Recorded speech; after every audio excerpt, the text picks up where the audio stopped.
Hello, and welcome to the Operations Update. As it is every month, we've had quite a few incidents where crews did outstanding. From the fire on Prospect Drive in 22's area on A shift to the bucket truck stuck in the power lines in 39's area on C shift. You continue to do great work. I wanted to thank Chief Jonas Smith and the hose committee for all their hard work as they swapped trucks over to the new hose we purchased. This puts us in a really good position to have all engine companies with the same layout. In the coming months, you're likely to hear from both the PPE and the SCBA committee members seeking input as both are looking at new specifications. I would encourage you to provide it since you're the ones wearing it.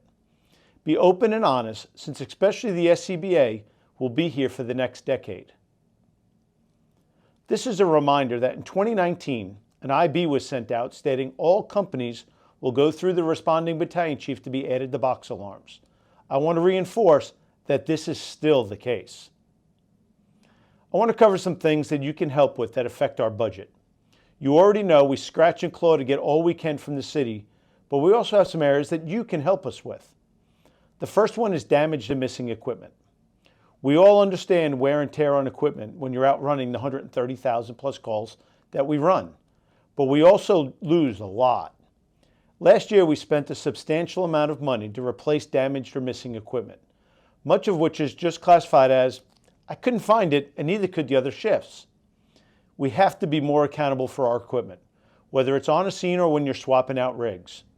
When you don't have all your equipment, it also reduces your capabilities till we can get it replaced, and it costs us a boatload of money. We could have spent on new toys for you to play with. The second is vehicle accidents. Again, we understand when you're running 130,000 plus calls, it's going to happen. Unfortunately and fortunately, most of ours occur when we aren't running calls. When we hit the station, the bay door, a pole in a parking lot, it costs the department a lot of money. If we go over the money set aside in the ISP, our internal service provider, to fleet, we still have to come up with that money to pay the difference.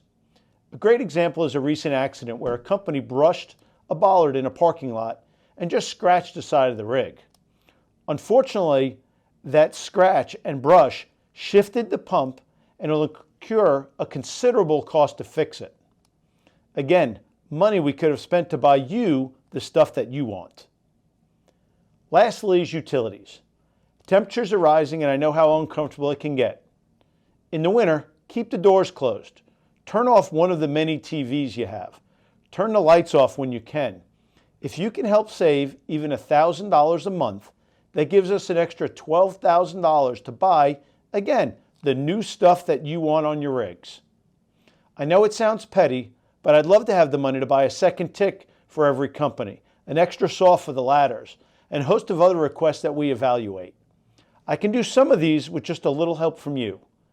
Be responsible for your equipment. Drive with care.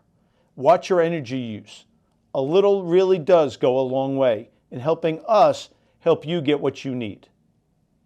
Thank you for all you do, day in and day out. Thank you for choosing to serve others.